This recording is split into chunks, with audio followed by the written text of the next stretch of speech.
Well, hello class. Some of you who've watched these videos will know that I complete these and then I go and I check them and then I might have to check my work. And that is indeed the case because my brain went straight to a square and I didn't slow down and think about what was happening in the problem.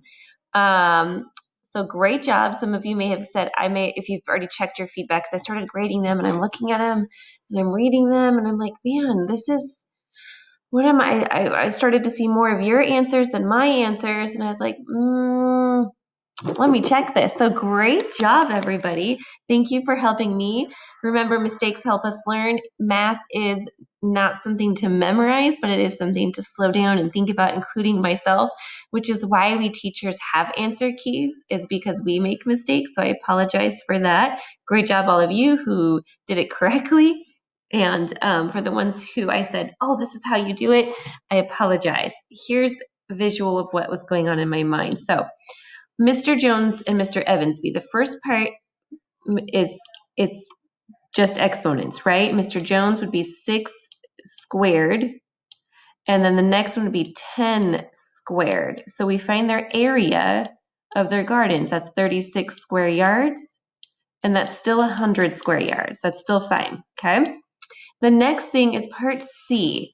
This is the biggie. This is where I'm going to get a different answer now, and that will also affect part D. So if you take a look, square yards, 100 yards, right here, I drew a picture. And in my picture, that's how I got myself distracted. I drew a 2 by 2 square. What happens for a 2 by 2 square inside, silly, is 4 yards. So that makes no sense. Why does it visually still make sense? That's a 2, but that's 4 yards. That's not right. See, because inside it's 4 yards, so that's not the right answer. So if I were to draw a picture, it would be 2 square yards would be a rectangle, 2 by a 1 foot. So you would still be able to fit, if it's 6 by 6, 3 along the top, but then you would fit 6 all the way down, right? We'd be able to fit 6 plants down still. So you would end up with 1, 2, 3, 4, 5, 6. So 3 times 6, or 18. Or for those of you who divided by 2, for those of you who did that, great job. Thank you for helping me improve my thinking. Mistakes help us learn. So thank you for watching this. Thank you for your hard thinking. And my favorite part is to grade these. So I always appreciate seeing your guys' work. And then for those of you who have maybe, for those of you I said the wrong thing to, I apologize. This is the correct thinking. So my job as a teacher, for me, it's hard for me to make mistakes because I really want to make sure I don't give you guys misconceptions. On the flip side, I always tell you mistakes help us learn. It's okay to make mistakes as long as we learn from them and we were trying our best. My mistake was I just got excited.